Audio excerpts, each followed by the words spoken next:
Good evening, everyone. Hope you guys had a great weekend. Let's go over the workout for Monday. We're starting off the week with a bang this week.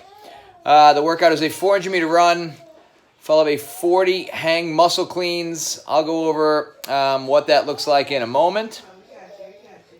But it does specify muscle clean, and again, I'll show what that means.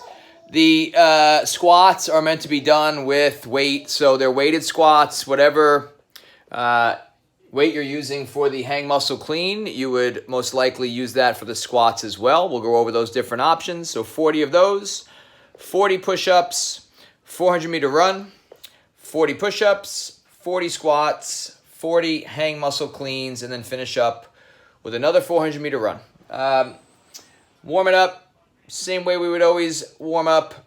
Stretch out, loosen up, run a little bit, warm up the movements as needed, run again. Be ready to go. The equipment options, preferably if you have a pair of dumbbells, that would be the preferred piece of equipment to use. Depending upon the weight of the dumbbells, you would either use one or two of them. So you'd want to go as heavy as possible for this. It's obviously quite a few reps. So depending upon what you have access to, that would determine whether you use one or two of them. If you only have one dumbbell, obviously then your decision is made for you. I'll go over what that looks like if you only have one for those movements. If you have a kettlebell, you can use that. If you have a barbell, you can use that. If you have a plate or a backpack, of course, you can use that as well. If you need other modifications, other scaling options beyond that, please feel free to reach out. The movements, so the hang muscle clean. Ideally, again, it's done with a pair of dumbbells. You're going to hold the dumbbells at your side and basically think of it like a cheating bicep curl. So you're going to bend forward at the hip the same way you would for a kettlebell swing, let's say. Snap the legs and hips, and then basically reverse curl the dumbbell up to your shoulders, to that rack position, lower back, and repeat. So it's driven by that hinge and snap of the hip, and I curl them up so I don't rebend back under the dumbbells. So it's not a power clean in that sense. It's designed specifically to be that muscle clean where you just stand straight up. If you only have one dumbbell, you could just keep it alongside the body and perform it the exact same way. Hinge, snap, bring it on up, and repeat. You'd obviously want to perform an equal number of reps on both sides of the body. For a set of 40, that would be 20 and 20. You can break it up however you would like. If your dumbbell is particularly light and you're going to crank through 40, no problem. You might want to bump up the reps. Call it 60, so 30 each arm, potentially even 80 or 40 each arm if the dumbbell is real light. Okay, so that's one of the options that you have. If staying alongside the side of the body feels kind of clunky, you could bring it between the legs, kind of like a kettlebell swing, and do it that way. That would be fine. If you're doing it between the legs, you can even alternate every rep.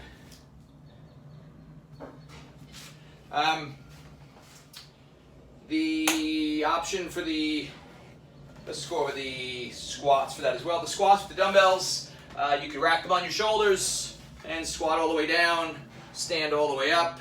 If you only have one, you can either rack it on a shoulder and alternate as needed, or just hold it in goblet position right in the front of the body and squat and stand. The other options for the movements, if you have a kettlebell, the hang muscle clean, the way I'd recommend doing it would basically be a one-arm swing with a catch in the rack position. So the other hand would receive the kettlebell up at the chest by holding the bell, and then bend and snap. So a single arm swing, keeping a neutral grip, and just receive it tall in that rack position in the other hand. Again, distribute the reps evenly between both sides.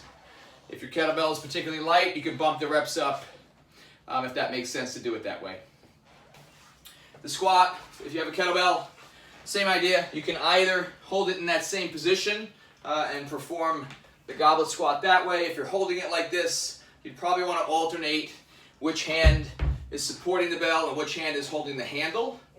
Every 10, 20 reps, whatever it is. Just because the hand that's holding the bell is probably going to take a little bit more of the load. Or you can just hold it in a traditional goblet position, whether it's by the handle of the bell in the rack, and just sit down and stand for the squats. Then the plate or backpack option, if you have a plate or backpack, I wouldn't recommend doing it from the hang. It's going to be kind of clunky. So just go all the way down to the floor, and then a muscle clean. So load it up with as much weight as you can, or if you have a plate, you hold on to the sides of the plate, stand, basically reverse curl it up into the rack, control it back down, and repeat. So it's a snap of the hips and a whip of the elbows around. Same idea, if it's particularly light, the weight that you're using, as a result of using the backpack or a plate, you could bump the reps up on that as needed. And then the squats for that should be self-explanatory. Just hold it in the rack position, all the way down, and all the way up. That should be it, guys. Push up, good old-fashioned push-ups, all the way down to the floor. Make sure you guys can see me here. I don't have any room. Need a bigger studio. Lower down and press back up to full lockout at the top. Everything lowers together. Everything comes off the floor together. If 40 and ultimately 80 reps is challenging, too many, you could scale the reps or go to your knees.